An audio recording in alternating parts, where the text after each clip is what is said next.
Hine Arizal. I'm talking about David HaMelech. Pasuk says, "Vashem imoi shalocha kemoisa b'chol mokom."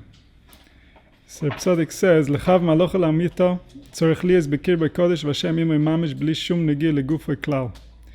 That in order for a person to have the halacha kemoisa b'chol mokom, it means that he sees life with clear eyes. He actually sees what's taking place and he knows what's involved. He knows how to make the right decision. And that was David HaMelech's madraga. So he says, to be able to say that Vashem Imo, what does it mean Vashem Imo? Vashem Imo means that the person has removed any obstacle that he has from within his personality, from within his character, to observe life without clinging to anything that's going to cause him to not see life straight. Because as soon as a person clings to something, as soon as a person wants something more than something else in an artificial way, so then he can't see life anymore, because his brain is pulling him in a certain direction. And that's like we had last week in the Parsha, that a person has shoichad means that he has a certain incentive, a certain reason to believe something, and that incentive doesn't allow him to see clearly. And this has to do also with beliefs. A person has a shoichat for a belief when his relatives or people around him, people that he respects, people that are teaching him, if they have a certain belief, a person is meshuchat to believe that. But part of a person growing up, part of a person recognizing his true belief, is to verify to himself everything and to know directly the sources of what he believes and how he believes it, because this is the key to his eternity. This is the most important area of his life that's going to affect every single moment of his life. So there he needs special verification to be able to make sure that nothing is in there that's not real, that's not in accordance with how HaKadosh Baruch Hu created life. And that was David HaMelech's madraga, that even when he was doing physical things, even when he was busy with his body, he wasn't doing it for his body, he was doing it because that's how HaKadosh Baruch Hu created life, that's how HaKadosh Baruch Hu created nature. And he is doing HaKadosh Baruch Hu's will. He is performing whatever it is that HaKadosh Baruch Hu designed within the Bria. And Reb Tzodok says that in other places that when a person eats, or when a person sleeps, or when a person does anything that's natural for the body to do, he's doing Avodas Hashem.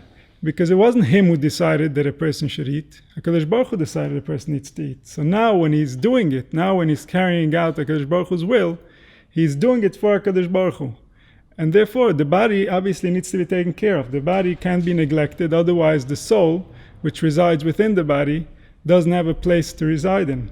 So the whole purpose of life gets destroyed if the body is not healthy, if the body doesn't have what it needs. But when a person does for the body, he needs to do it because that's how life was designed. Not because he has an inherent interest, not because he has a compulsion, or not because he has a lack in a different area that he's trying to compensate for by doing physical things. But the physical needs to be a service to the spiritual, because that's the kisei. That's the ability of the spiritual to reside in this world. That's why a human body is called a kisei HaKoved. A kisei HaKoved for the potential of an intelligence that created life to manifest within life. And that's why the word kisei is gematria teva. It's the nature that is the kisei for the consciousness that can reside within nature, that can become conscious within nature, that can observe itself from within nature. So in order for a person to be able to be a perfect kisei, his body and his mind need to be in the proper shape, so that the intelligence that has the ability to reside within this nervous system, that can potentially be within us, and this is the ultimate goal, v'hoya Hashem lemelech al kol haaretz. So we have to allow ourselves to arrive at that level of development by cleaning out and taking care of our body and our mind, so that it's perfectly ready for Hashras HaShechina, so that HaKadosh Baruch Hu can come and reside kaviyachol within us. He can teach us the meaning of life from within, because that's the ultimate goal, that's the ultimate purpose. So when a person gets distracted by his ideas of spirituality to the extent that he neglects his body, he neglects his mind, he's busy with something else, somewhere else.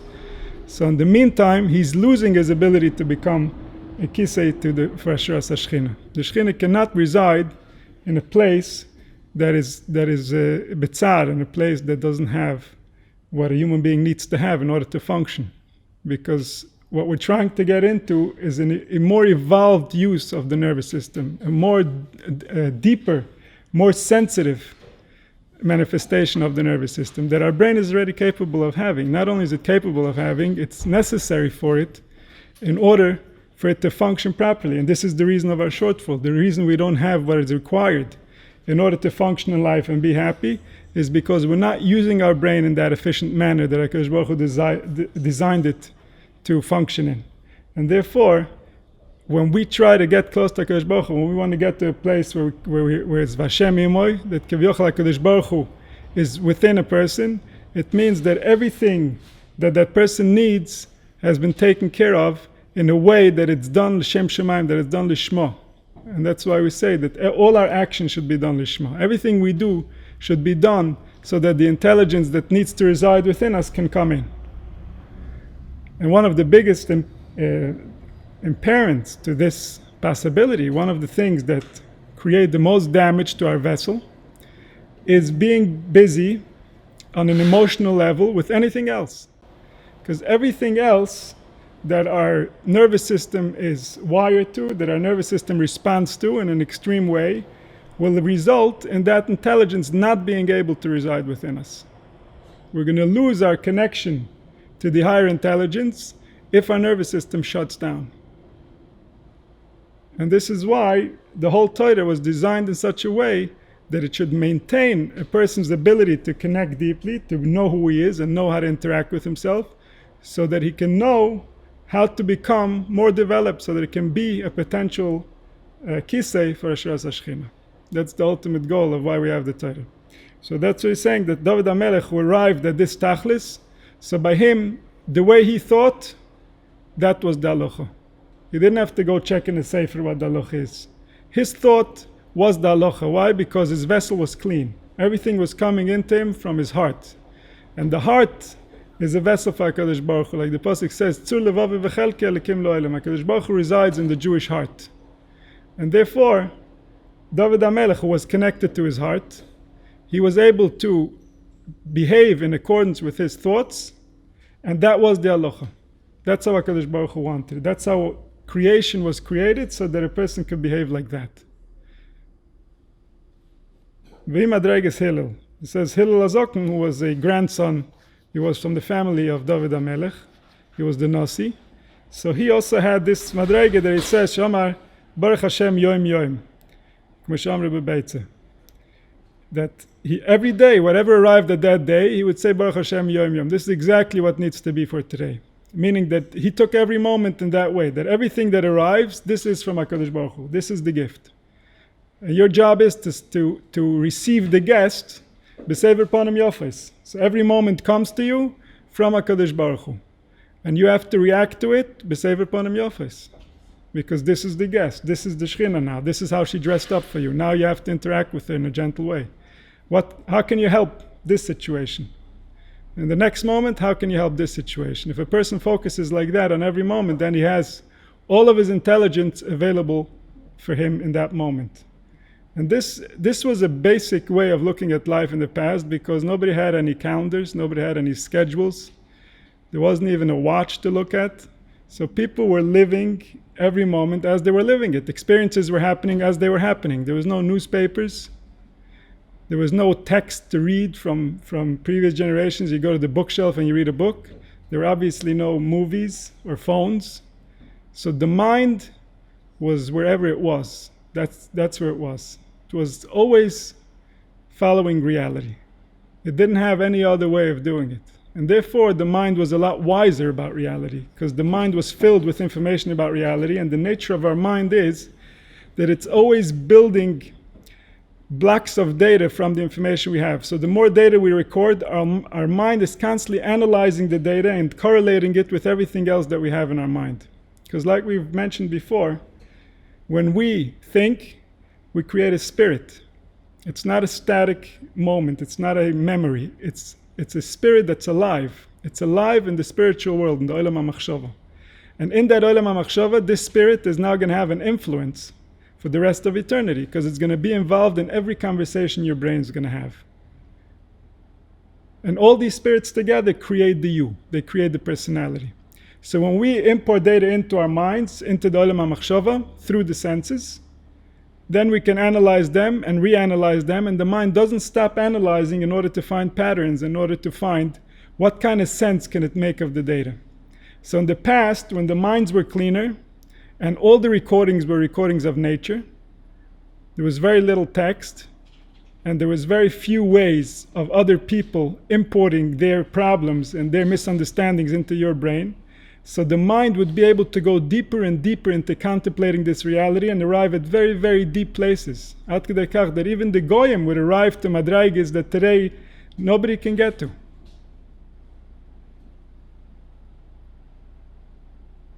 It says Ad kedei kach that when the pasuk says lekam novi b'Yisrael k'Moshe, so Chazal make the dig b'Yisrael lekam ava b'Mosolim kam imanu bilam.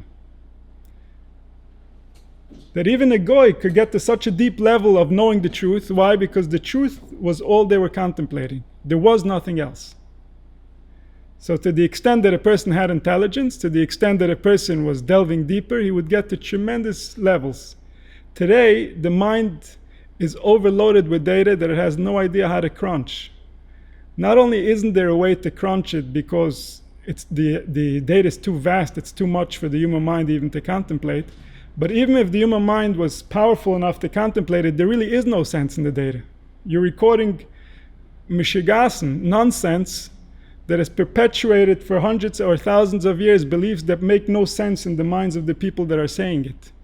So when the mind tries to crunch that type of data, it doesn't arrive at any comfort. It doesn't arrive to any conclusions. It doesn't really have anything more to add than it did before it recorded the data. And this is why we see that in the past, people had tremendous respect for the elders. The elders were the leaders of the generation. And the Torah mentions, "B'fnei seva tokim, without the pnei zokan." But this wasn't just the halacha that the Torah taught us that you should behave this way. This was a fact in every nation, Jewish or otherwise, that the ancients they understood that old people carry with them a vast load of knowledge, of wisdom, of understanding of life, because they've accumulated and their brain has been analyzing it and going deeper and deeper into it until they've arrived to very deep levels. And this is why the word zoken, Chazal teaches, stands for zekon chochma. This man has wisdom. Why does he have wisdom? Because he has years, he has age. Today, many people are just as wise when they're 12 as when they're 70. Nothing changes. They're just crunching over the same data. They may still be eating the same breakfast and saying the same statements and busy with the same things, and nothing has changed. Why? Because the data that's being imported is not real. It's not natural. It's just words and more words created by people, technical things that are not important for a person to know, knowledge about other people's behavior, random facts.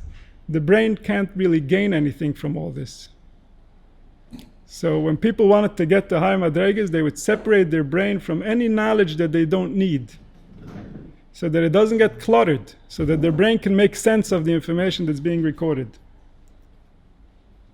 And a person that's fully in touch with that reality, a person whose mind is only busy with reality, is only trying to create spirits that speak about this subject, so that the mind doesn't get cluttered, so that the spirit doesn't have a kafakela inside of it, where there's multiple ideas from different unrelating categories just revolving around the brain and has no purpose for the intelligence and what it's trying to establish.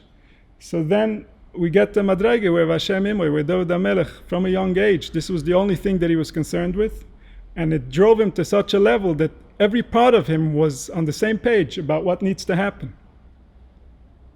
And that gives a person power, that gives a person spiritual power, because the spirit, where it can be Vashem Imoy, is the spirit of Hashem Echad, that all spirits sing the same song together. Any spirit that's busy with anything else, with inside the person, will not allow that the Hashem should be Echad. He will not allow the being to be one, to be united as a unit. And that means that the full force of that being is never manifested, that being is never himself fully. He's always distracted by something else. So it requires a consolidation in the Olam HaMachshava for a person to be Hashem Echad, for a person to be able to bring in the Yichud into his heart. So like we said, Shema Baruch Hashem Yomim K'Shama Beitza Vikra Rabba, the Ozel Migmal Chesed Himado Levusa. Shemamish K'moi Zor Nechshiv Eloi, that when he went to bathe, he said, I'm going to do a chesed with this alevusa, with this embarrassed one. He was referring to his body, or to the Shechina, to the part that needs to be taken care of. And he was talking about it in third person, as if it's something else that he needs to take care of. Because to him, he didn't identify with his body as self. His self was residing within the body, and the body was something he needed to care for. And therefore, when he was eating, and when he was doing bodily functions, he was serving his body, because that's the command of HaKadosh Baruch Hu. That's how HaKadosh Baruch Hu wants it. He wasn't doing anything for himself. He knew that he exists only in the Olam HaMachshava. A person can never leave the Olam HaMachshava. In fact, a person could never even know if the Olam HaGashmi is real.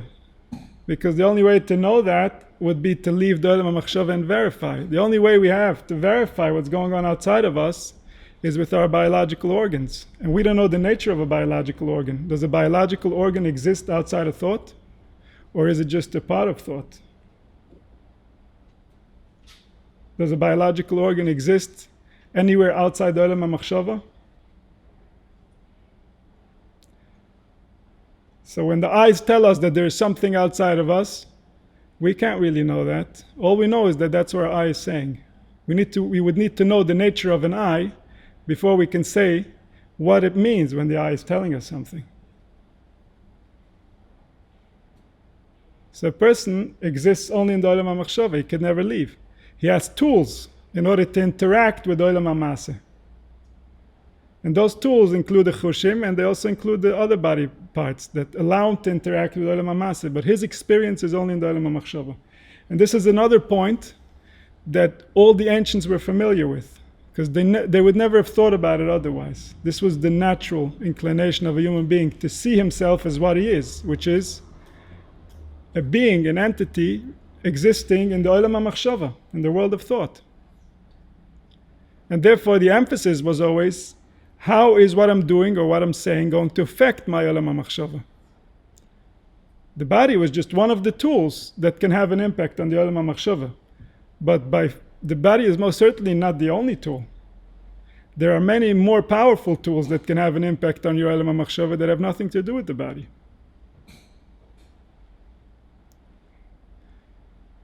The Greeks,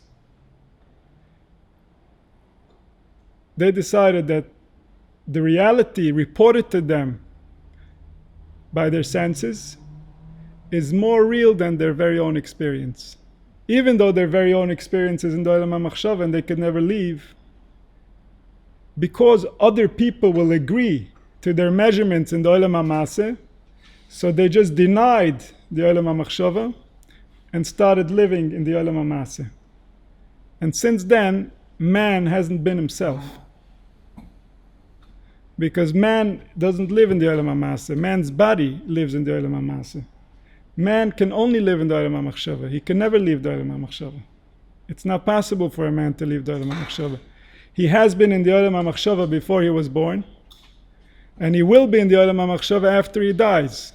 The difference is only whether he has a body in his Olam HaMachshava or there's no body in his Olam HaMachshava. Does he have the tool that allows him to communicate to the Olam HaMaseh? Or has he lost his tool that allows him to communicate in the Olam HaMaseh? Now when we're talking about the Olam HaMachshava, it's the world of perception. It's not only the world of thought. You don't need a mind, a human brain, to live in the world of perception. In fact, the human brain is our filter in the world of perception. In the world of perception, we have access to everything that ever happened to us and everything we've ever experienced. But our mind doesn't give us access to all of it at once, because we wouldn't be able to handle it. So our mind is like the doorman between us and the Olam HaMachshava. So we can pull up different files in the Olam HaMachshava, we can have different experiences in the Olam HaMachshava, but the mind will limit what we experience so that we can contain our experience, so that we don't lose it. So when a person leaves the world, he no longer has a mind, he remembers everything that ever happened to him automatically. He goes back to the Olam HaMachshava where things actually happened. And now he doesn't have the filter called the mind to distract him. So the more a person was real with what's happening to him as he was going through life, the more he has waiting for him once he leaves his mind. And he can see and experience everything that he experienced before and understand their meaning. And gain tremendous intelligence because he's no longer limited by the human mind. And so this realization that a person really lives in the Olam HaMachshava, this was the basis of all religion. This is why religion is concerned with your neshama, which basically means your Olam HaMachshava, your ruach, your Olam of Dibur, your Olam of understanding, your nefesh, the part of your machshava that resides within your body, the part of your machshava that your brain knows through the feedback of the blood and the nerves that spread throughout your body and give you that feeling, which that feeling of your body in the Olam HaMachshava is called the nefesh. It's the link of how perception can reside within flesh. That's why the Torah says, K'adam nefesh. It's the awareness of your blood that you have in the Olam HaMachshava. That's your nefesh. That's the part of your Olam HaMachshava that's residing within the physical. And these all are created, all these spiritual entities are created to connect the Olam HaMachshava to the Olam HaMasa, the spiritual to the physical, the neshama to the guf. And when a person forgets which world he lives in, when a person forgets and he thinks that he's in the physical world, then he loses access to his neshama. He loses access to the intelligence that designed him, because when we leave who we are, we get busy with what everybody else created. And what everybody else created is wrong. The economy is wrong. Why is it wrong? Because nature created us to be a certain way. And the economy doesn't work that way. That's why it stresses everybody out. It doesn't work the way nature works. It doesn't work with our nature. That's why we don't feel good. So there's a way of how nature works. And when humanity lost respect for nature, and they thought they can outthink nature, they can be smarter than their nature, they can tell nature how to be, the decline began. And now we can see the consequences. Now we can see how low man has gotten on the level of importance, that everything is more important than man, and man is suffering everything and gets nothing out of it. And who's the ultimate benefactor? Who gets anything out of this? No one.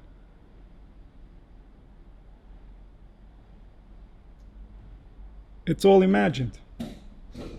We serve an imagined cause. Because man has created structures that have nothing to do with his nature. Even things that are meant to take man back to his nature, like traditions, religious traditions and others, have been interpreted in such a way that they take man even further away from his nature. And this is why we've lost access to the human heart. And this means we lost nevuah. Why don't we have nevuah? Because for 2,000 years, not a single human being has been able to meet with his heart for even one moment. His heart has been so closed by the events that are taking place, by the interpretation of life. Nature has been so offended by us that not a single one, not a single soul has gained access to her for 2,000 years, since the Greeks came with their deep philosophy. They turned it into some kind of a game of words. Reality is beyond words. Reality was known before words. Reality got lost once words got involved. And the Greeks were expert at words. More words and more words. Words are free. But words are a prison for the mind. The pasuk says in Shir Hashirim, Melech asa b'rehutim. The Zohar says, which rehutim, which chains is this king tied in? It's the rehutei moiche. It's the chains of the mind. The mind chains down the giant that lives within it. The human spirit is a giant. The human spirit is more powerful than all the animals put together. The human spirit has the spirit of all the animals in it and controls them all. Yet, through words and ideas and concepts, the human mind has been imprisoned, and the spirit has been so disgusted by the human behavior that it doesn't want to show itself in this world.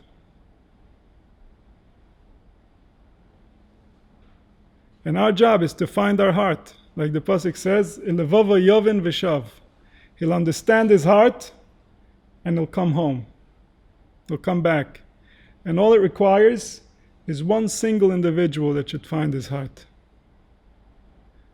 Because Chazal tell us, Yochid sheshav, a single person that returns, Moichlin loy lechol olam kiloi, HaKadosh Baruch Hu will forgive him and the whole world if only one person returns.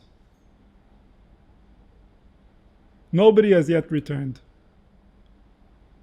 Nobody has yet seen his heart and recognized the misken that's living inside his body. He's been so distracted, he's been so busy, he's been serving all kinds of idols that he hasn't had a chance to notice that there's a misken living inside of him that's suffering. It's breaking. Because the heart doesn't have a language. The heart speaks in nature. The heart doesn't have words. The heart just feels. When you're feeling down, it's because your heart's broken. Somebody broke your heart. Go figure out who broke it. And make sure it doesn't happen again. The heart's not free. Your heart is your compass. Your heart's your connection to reality. If your heart is broken, you have no connection to reality except the brokenness. And so humanity has lost touch with reality, going deeper and deeper into illusion. And like the Torah promises, if we'll go away from our nature, nature will fight back. We'll get killed, we'll get beaten, we'll get destroyed. Why? Because we're at war with nature. We're at war with God. We're at war with whoever created this. He created something and he created perfect and it has a way of how it works. And we're not figuring out the way how it works. We're telling it what to be. What kind of chutzpah is that? We're telling HaKadosh Baruch Hu what kind of kids he can make for our schools. We're telling HaKadosh Baruch Hu if a kid doesn't do this or that or the other according to our parameters, then he needs to be drugged. We're telling him how to create people? Seriously? This is what it's come to. This is how crazy looks. After 2,000 years of not knowing who we are, we've gotten to a place where we think we are smarter than the one that creates us. We're going to tell him what a child needs to look like. We're going to tell him what he needs to know when he's 5 and when he's 10 and when he's 12. Who cares what the nature is? We're going to be the best school in town. That's the level of stupidity we've arrived at. The people haven't noticed who they're interacting with, who they're negotiating with over here. Somebody created what he created with a perfect plan.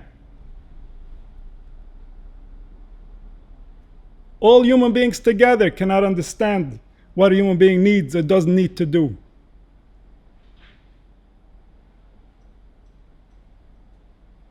Life tells us what a human being is. We have no way to dictate. We have no way. We're going to go fight with that? From where? Why? Because we have 30 years of experience? What's 30 years compared to a human being? So we have to go back to figuring out who we really are, because that's the only way there's going to be Vashem Imoy. Vashem Imoy will never happen to a person that's going to tell life how to be. Vashem Imoy is going to happen to a person that's going to listen to life how to be. It's going to listen to his heart. It's going to listen to the truth. Today our heart is our only way of knowing the truth. The truth has been so abused. People starving for control have abused the truth for so many years that the only way a person can know the truth is to look in his heart, to see how does his heart respond to the words that are being said. The Torah is supposed to bring back life to the human heart. It's supposed to reshape the entire brain, the entire nervous system, So it stops being at war with the heart. This is why we know that the Goyim, they count to the sun. The sun is called the Chama, which is Oisius HaMoyach. The Goyim, they rely on their brain to tell them what's real. But Klal Yisrael counts to the Levana. The Levana is Remez Lalev. We listen to our heart. The heart, when the heart is happy with what the brain is saying, then we know that it's true. But if the heart's unhappy with what the brain is saying, then the brain can lie. The brain can turn against you. Your brain is your biggest enemy. It's filled with information that's not good for you and it's not good for humanity. It's just there, it's stuck in there for whatever reason. And it's your job to get it out. It's your job to make your brain human friendly. Before we can even get to learning Torah, before we can even look for the truth, we need to clean the tool that we're going to use to find that truth. We need to sharpen it. We need to help it recognize what kind of information is acceptable and what kind of information is unacceptable. And anything that's offensive to humanity is unacceptable. A human brain has no business dealing in things that are offensive to humanity.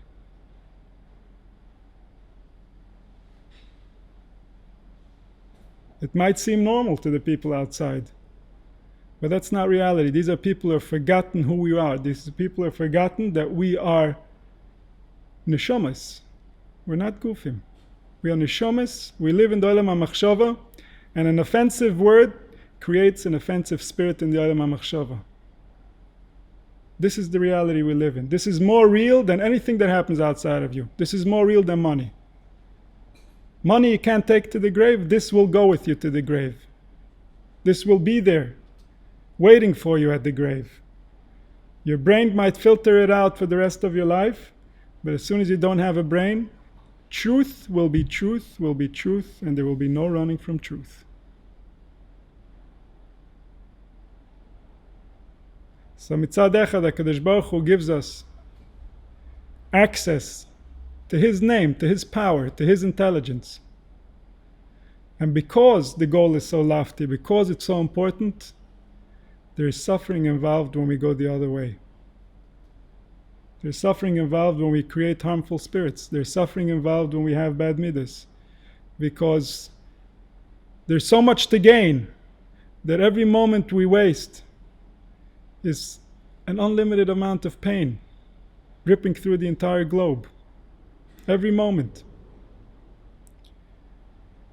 So Chazal, Koshkin, the people Bizman Abayis, the Nevi'im, they were connected to this reality in such a deep way that this is how they lived.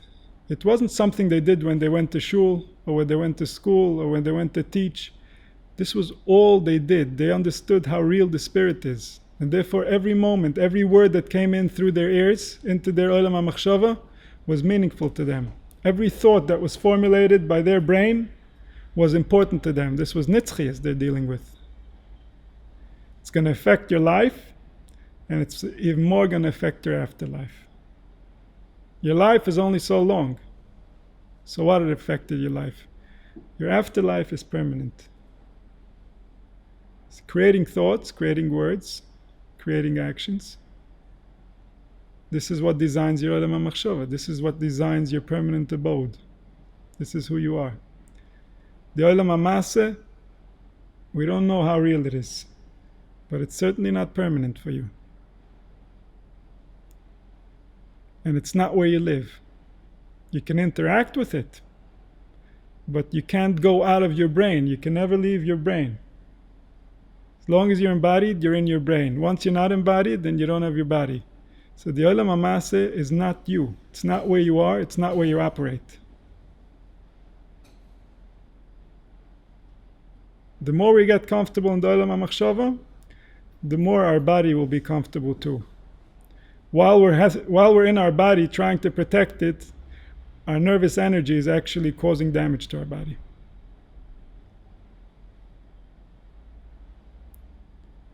Being comfortable with who we are, being comfortable with how we are, allows us to be the way that HaKadosh Baruch Hu designed us to be. And HaKadosh Baruch Hu designed us to be neshamas. Neshamas that are dressed in gufim. This is who we are. But if we deny it, if we get busy externally and we think that's where we are, then pain is sure to follow. Pain is the natural consequence. So it says, Hillel said, Baruch Hashem Yom Yom, Hashem Ken Shama Yetzorech Lachnes Kedusha B'chol Dvar Machal She'ochal B'chol Yom Al Yedei Kvod Shabbos V'nechshav Be'ene V'achile Kedusha Kigmilas Chesed. So Shama had a different midah because Shama is known as the midah Sadin, and therefore every Dvar Machal he had to tie it to Shabbos, because the Shabbos, we know that Shabbos is going to become a mitzvah to have human pleasure. Yom Shekillah Shabbos, just like every Shabbos, we have a Ikros LaShabbos Oinig. So the Yom Shekillah Shabbos, even more so, that human pleasure is going to be a mitzvah. Because Kippas Noiga is going to go into Kedusha. And therefore, when Shammai would eat, he would be Mechavim for Shabbos, saying that the only reason he could have now a Hanoah, that he can eat, is because it's eventually going to lead to Shabbos. Hillel, he had a different midah, Baruch Hashem Yom Yom. I don't know what's going to be. I'm already fully integrated with the Yichud. I'm already fully integrated with HaKadosh Baruch Hu. Why? Mitzad HaChesed. Enochinami, that Mitzad Midas Adin, we're not yet Nigol, we're not yet out of Golus, but Mitzad Midas HaChesed, that HaKadosh Baruch Hu wants to give Chesed, so Hillel allowed himself to behave as if he's already in Olam Haba, as if he's already in a different world. Baruch Hashem Yom Yom. Every day for him was like Shabbos. Why? Because he's doing it, Ligmal Chesed Medaina Levis. He's not doing it for himself. He's doing it as a service to HaKadosh Baruch Hu. The body needs to be fed. But Shammai, Mitzad Midas Adin, he said, I'm doing it because I'm preparing for Shabbos. And eventually it's going to have to do with Shabbos. And this way, every time he found something better, he would keep it for Shabbos, and then he would eat what was left. V'abirur v'Hashem imoy.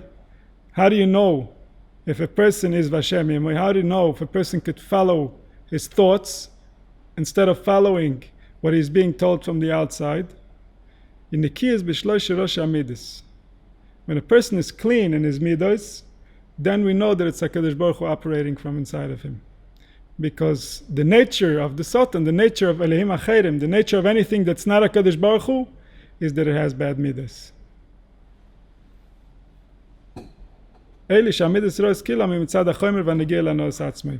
Because the midas rois that a person has, why does he have midas rois? It's not natural for a person to have midas rois. Naturally, a person has midas toivus. HaKadosh Baruch Hu created in such a way. HaKadosh Baruch Hu created a sensitive heart. HaKadosh Baruch Hu put tremendous depth and detail and sophistication into our organs to allow for a type of balance that can experience kindness, that can experience empathy. This is something that you don't have in a robot. You can say it in a technical language. If this happens, be kind. But in a human being, there's a physiological response called empathy. His entire body is changing function because he is experiencing the need to help another human being. This is how we were designed. Imagine what it takes to allow for a piece of flesh to go through such an experience. Imagine the sophistication required. We can't even imagine. That it can calculate and interpret all the details of a situation and have a physiological response. Whether there are tears involved or feeling a swelling of the heart, all these are things that HaKadosh Baruch Hu, B'roiv Chochmosai, B'roiv Rachmov, created to such perfection that it functions in daily life so well that we don't give it a second thought.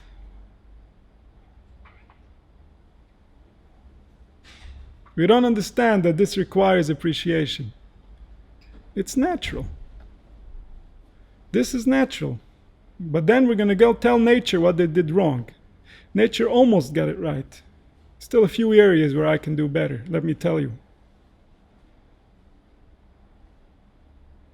So the midas rois come when a person clings to a belief, to an idea, to an understanding, to a desire that's not natural. And then he starts going out, he starts hurting other people, he starts creating problems, he starts festering evil inside of his heart. He starts manufacturing, out of nowhere, ruchos rois. Bad spirits, bad desires, bad thoughts, bad words. All of these come only from a person clinging to something compulsively. A person trying to tell reality what it should be. Because he knows. Reality was suffering all the way till his birth, and now that he's here, he'll tell you what it needs to be. And if not, he's not playing.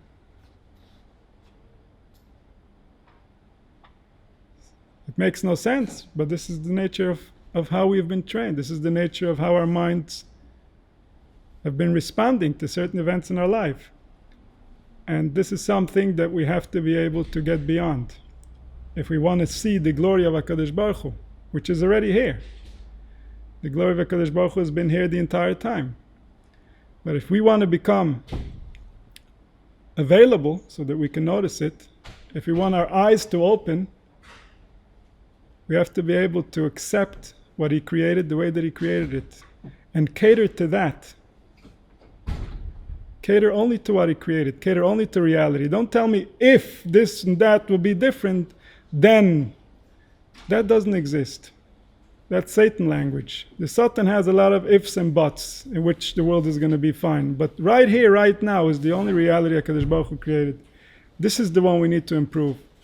And if we'll give it our heart, we'll give it our sincerity, then it will improve. And through that we'll be Zocheh to the Gula Shlema Meher B'Yameinu.